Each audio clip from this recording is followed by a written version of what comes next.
Hey guys, it's Abby Vlogs, and yes, I'm back.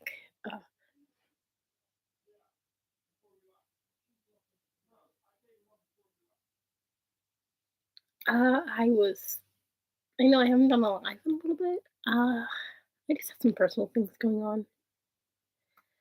When I tried to do my live stream a couple weeks ago, I think it was, I was harassed on here. Um, and then I had a personal problem, female problem. I am currently waiting on my friend to get here, so I'm not alone.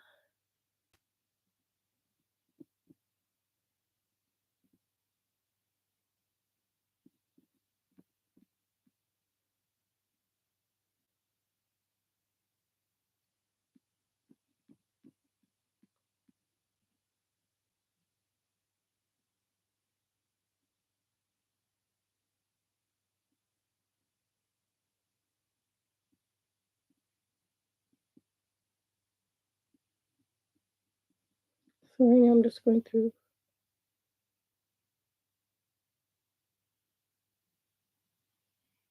my discords.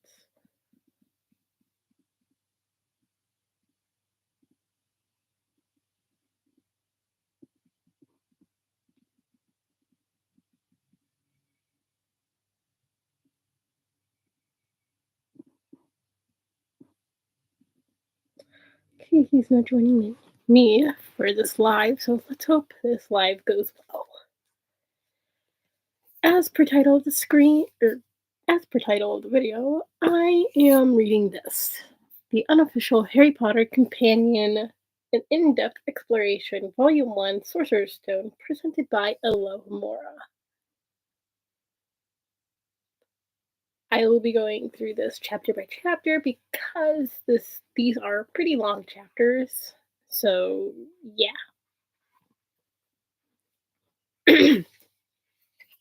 Sorry if my voice sounds off. I have been sick, so I have a bit of sore throat, and yeah, it's not been great. Chapter 1, The Boy Who Lived. Summary. The Dursley family wake up to a perfectly normal day in their home in Surrey. Mr. Dursley heads to work at a drill company while Mrs. Dursley looks after their young son, Dudley, and spies on the neighbors. But there are hints something strange is happening. Owls are seen flying in the middle of the day, people in strange clothes are wandering about, and whispered mentions of the name Potter are overheard on the street. Isn't that Petunia's sister's surname? That night, two figures, Professor McGonagall and Professor Dumbledore, meet on the dark corner of Privet Drive and discuss the truth about the boy who lived. First mentions: Vernon Dursley, Petunia Dursley, Dudley Dursley, Lily Potter, James Potter, Harry Potter, Minerva McGonagall, Albus Dumbledore, Deadliest Diggle, Voldemort, Madame Pomfrey, Rubeus Hagrid, and Sirius Black.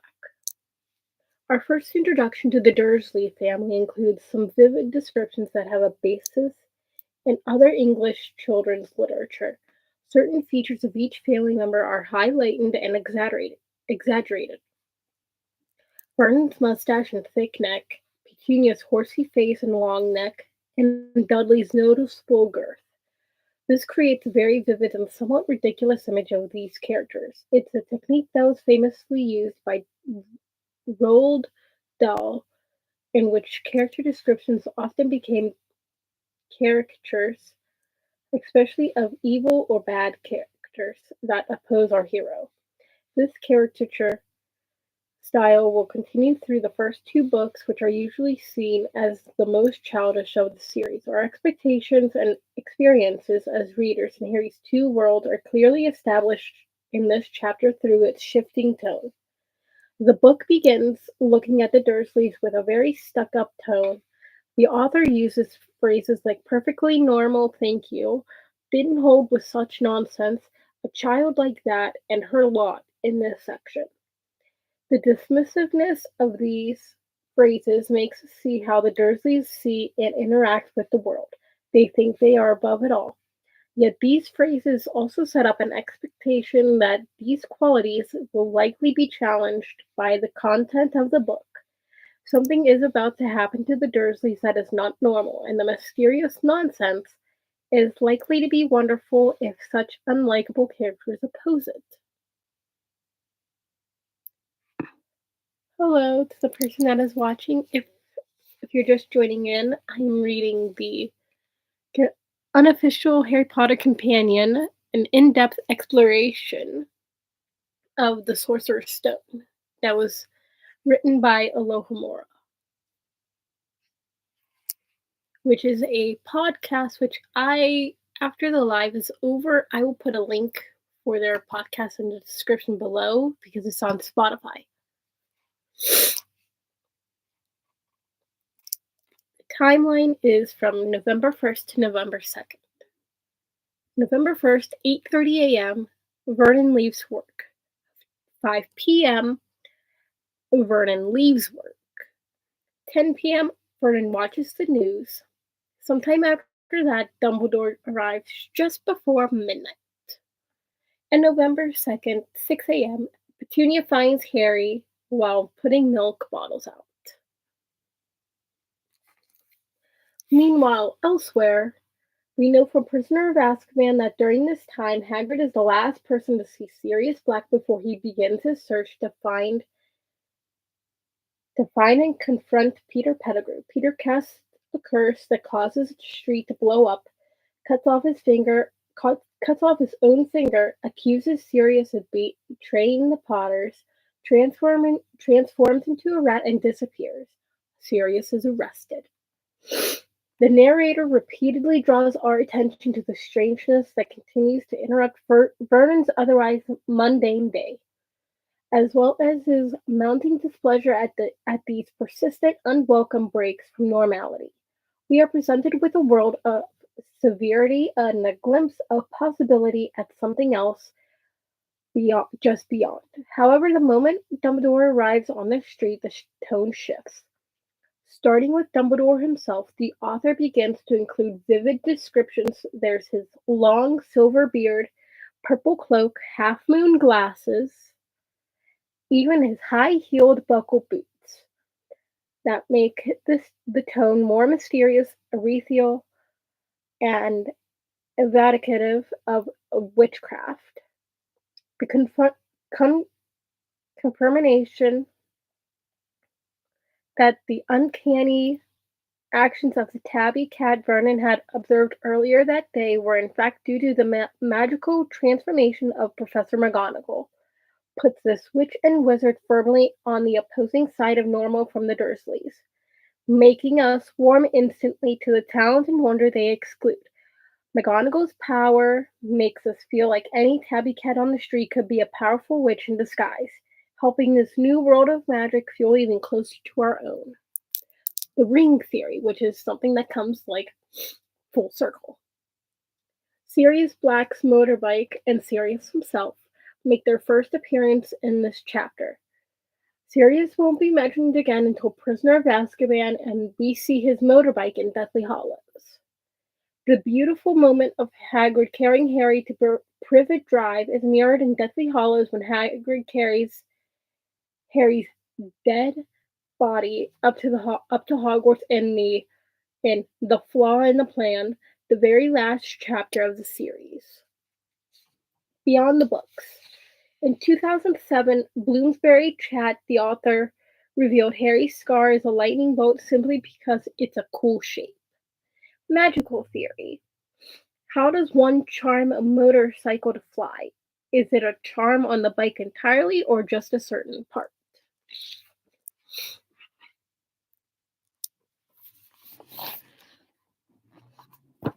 Ooh,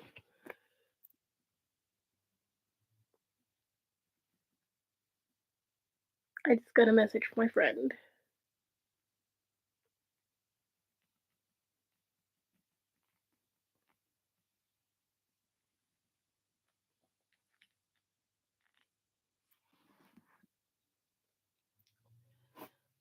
Sorry, I have to blow my nose because I'm sick.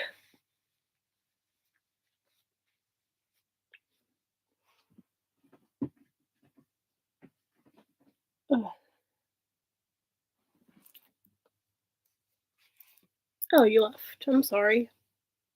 Sorry, that was disgusting. I did warn you that I was sick. Beyond the books, Petunia's fever and jealousy of Lily drove her to leave home after finishing her schooling.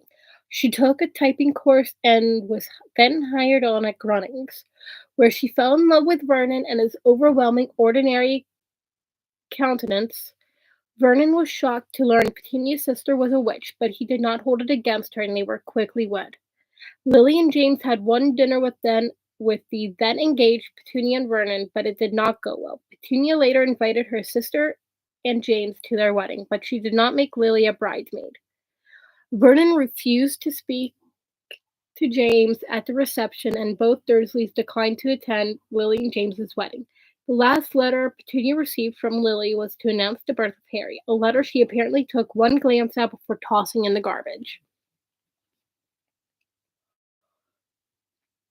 Dumbledore also provides some indication of the timeline of the story. In this chapter, he mentions the Wizarding World has had little to celebrate for 11 years. This would indicate Voldemort began his first rise to power during that time. If we take into account the dates of the Potter's graves and Deathly Hollows, we can we can deduce Lily and James would have been 10 years old when Voldemort began his rise. James would therefore remember a wizarding world that was not beset by evil, which could have spurred him to fight for the Order of the Phoenix against the Dark Wizards' forces even more. Lily, James, and their schoolmates would have been at Hogwarts just as the dark was taking over.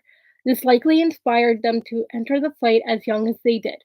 The first mention of Voldemort, which comes courtesy of Professor McGonagall, who refers to him as you know who, also sets up our expectations of a villain so terrible the wizarding community refuses to speak of him. It is only when Dumbledore gently corrects McGonagall and explains there is no reason to be afraid of Voldemort's name that we actually hear the name for the first time. This this exchange sets up the mystery and fear surrounding the villain we will come to know over the course of the series. It also clues us in to the fact that unlike other wizards, Dumbledore does not share in this fear, indicating his own great power and strength as a masterful wizard.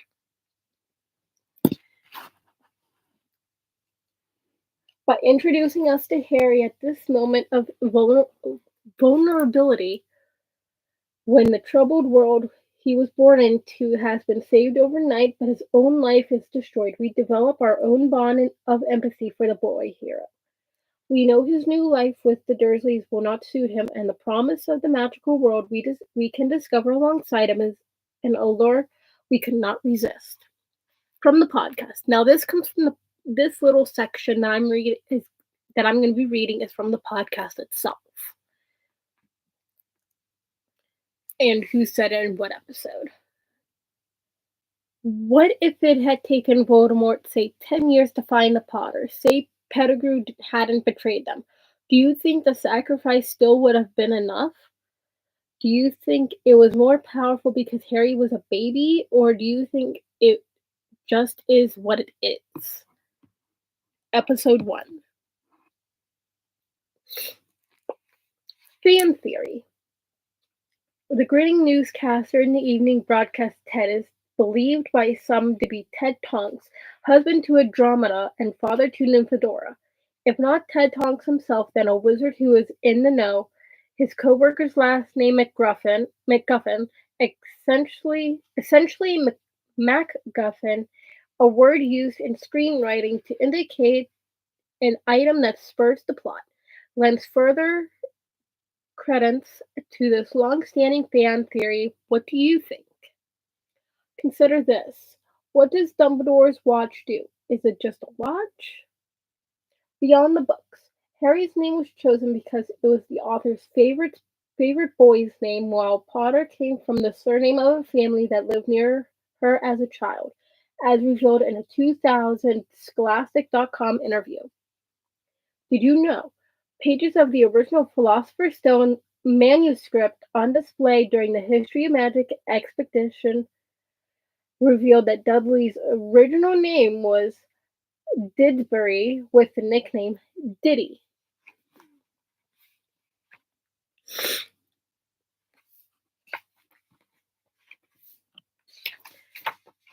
Okay, we are almost done with this chapter, but this next part is going to be extremely long. Well, not extremely long, but long enough.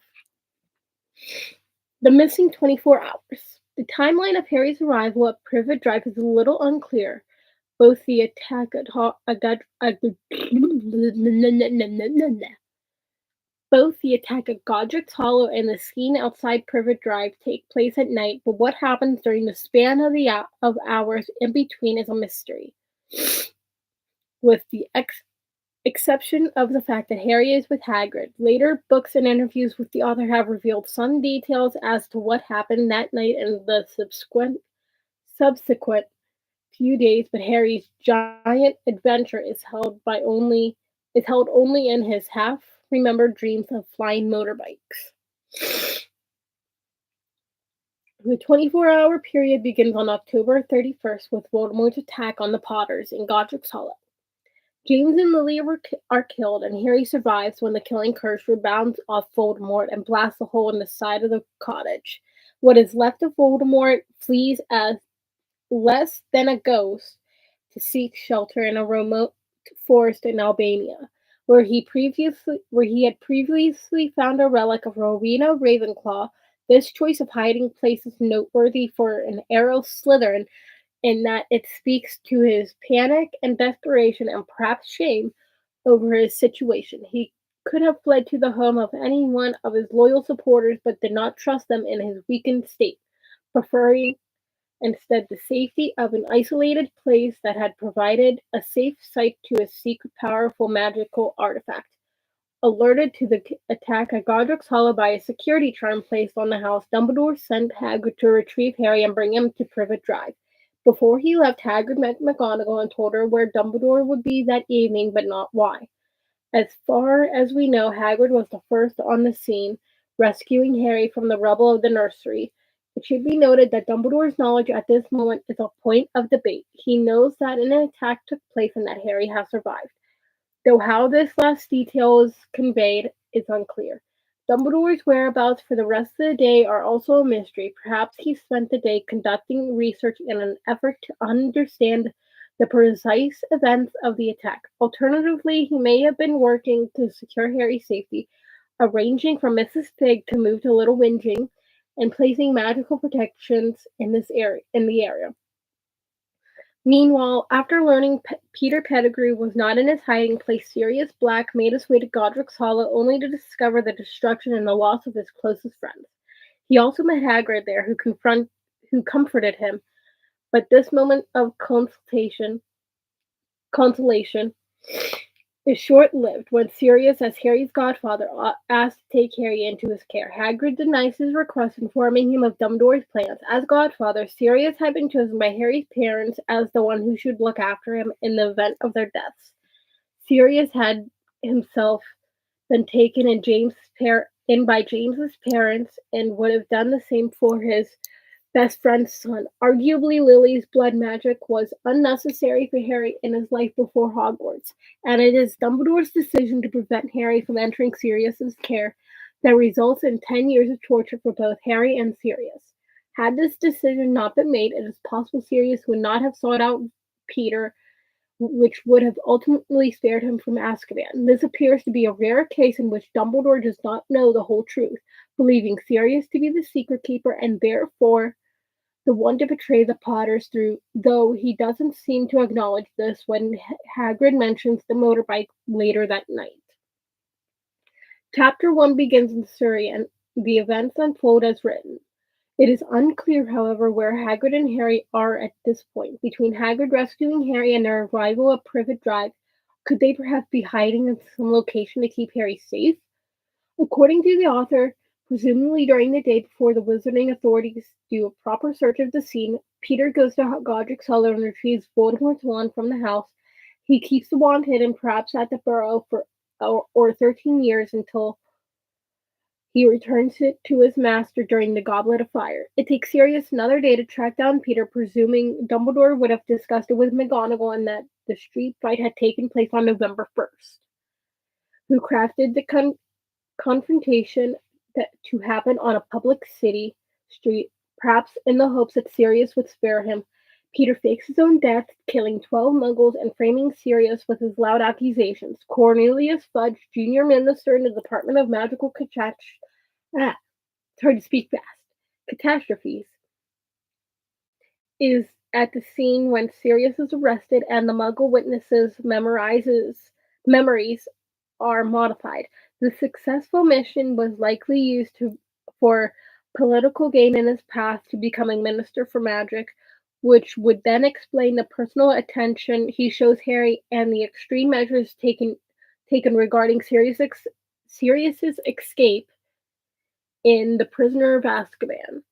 Meanwhile, elsewhere, the news of Voldemort's downfall reaches Hogwarts as Hagrid and McGonagall meet before they set off on their respective tasks. Nothing is known about the reaction of the school on this day, but if it is anything like the rest of the Wizarding world, the students must have celebrated. What do you imagine that fateful Tuesday was like at Hogwarts? And then this is a special feature, also a closer look at the events. And it goes in order. The Fall of Lord Voldemort, Halloween 1981. 1 week prior to the attack, the Potters use a Fidelius charm to hide their whereabouts. Sirius, believing he is too obvious a choice in terms of being tasked with their safekeeping, persuades the couple to use Peter as their secret keeper instead. Dumbledore places a charm on the house to alert him if the defenses are breached. Peter informs Voldemort that the Potters are hiding in Godric's Hollow. October 31st, 1981. Voldemort attacks, killing James, then Lily. When Voldemort attempts to kill Harry, the spell rebounds on Voldemort himself, breaking his soul into two parts, one piece of which escapes. Less than spirit, less than the meanest ghost, he later explains. Dumbledore, alerted by his charm, sends Hagrid to rescue Harry from the house. November 1st, McGonagall meets Hagrid, who tells her Dumbledore will be going to Privet Drive that night. As November 1st is a school day, it is likely this conversation takes place at Hogwarts. Hagrid arrives at Godric's Hollow. As far as we know, he is the first on the scene. The Snape scene added to the films in which he mourns Lily's death does not occur in the books. McGonagall heads to Privet Drive to observe the family, though she doesn't know who they are or why Dumbledore is going there.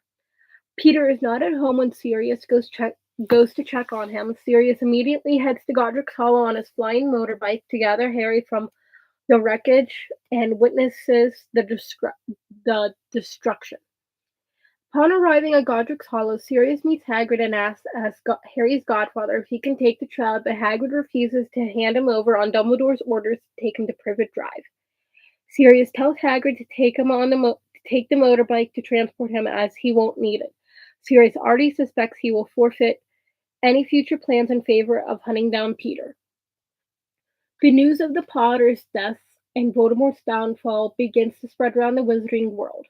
Many breaches in the Statute of Secrecy leave Muggles confused as wizards take to the streets to celebrate and owls are sent sharing news. That night, Harry is placed on the Dursleys' doorstep. Now, in this little moment here, I'm going to be showing you I'm going to be showing off the pages. So yes, this was a little bit of a shorter stream, but I'm leaving it short because I'm still sick. Maybe I'll do 2 chapters next time. But right now I am sick. So I am not feeling well. So I hope you can forgive me for if my voice sounds like it's too low. So I apologize for that. I've been sick for the past couple days. Like I said in the beginning of my stream, I'm losing my voice right now. I'm so sorry. I'm losing my voice a little bit. Yeah, here is what I had just read, which is the Timeline: The Fall of Lord Voldemort, Halloween 1981. That is what I just read right there. And then this is the missing 24 hours and the little note that's down here. Sorry, it's a little backwards for me on this. And then you got this page, which has all of this cool information.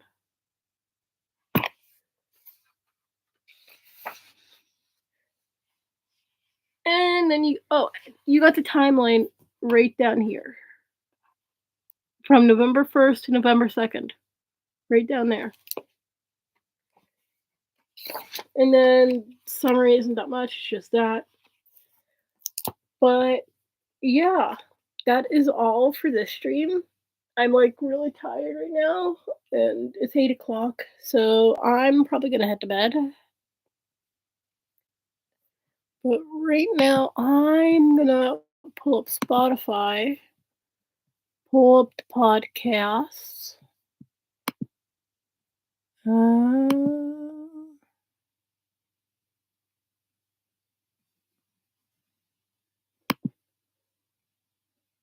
Oh, come on.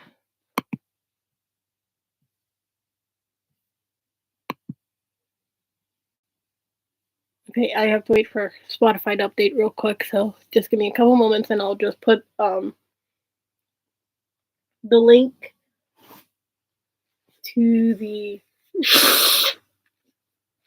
podcast in the description below. I know my nose looks like Rudolph. I've been blowing my nose for the past couple days, so yeah. That is what I've been doing. Come on, Spotify, load. Oh, my neck. I don't know if you guys heard that, but I just cracked my neck.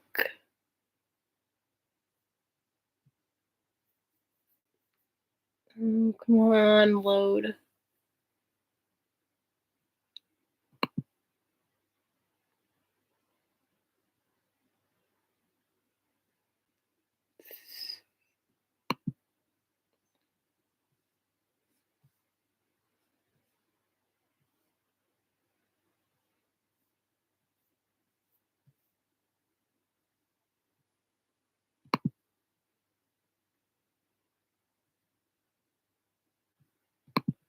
Let me see if I got the right one.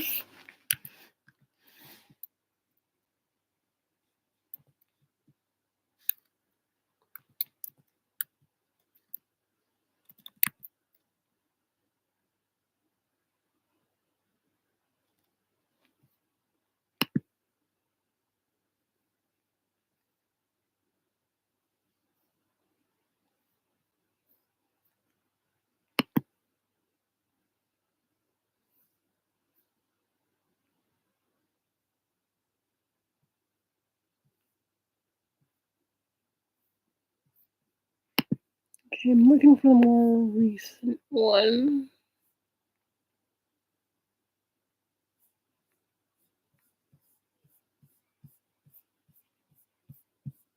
Sorry, it's taking me a little bit.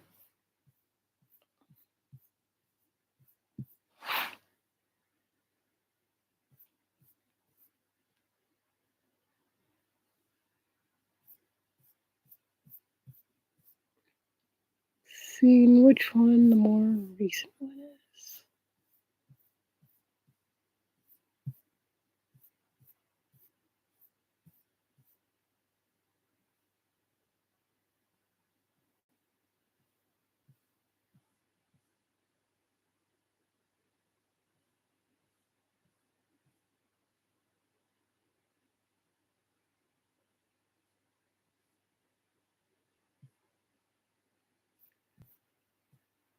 Okay, so this one I'm more familiar with.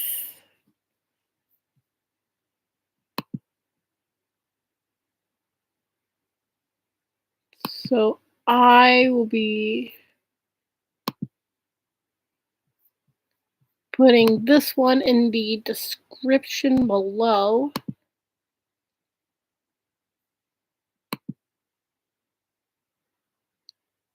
if this decides to load.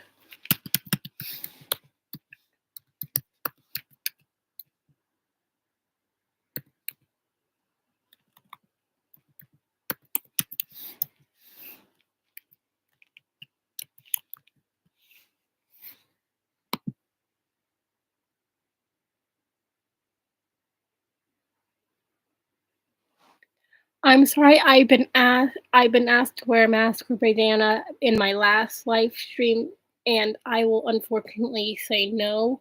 I have never seen I I was never into Mortal Kombat, so I vaguely have the idea of what it is, but not sure. But I am sick right now, so I cannot wear anything over my face because of my stuffiness and my sore throat. But this live stream is ending.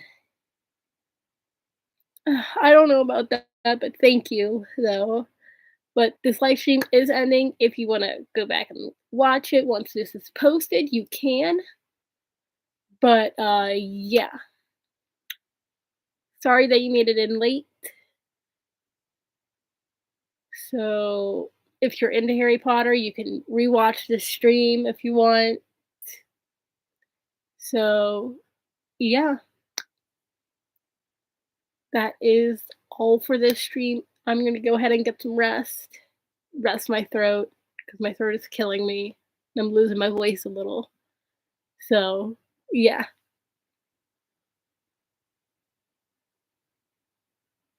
Um, I don't know where one is in my room right now, so I can't really look for it.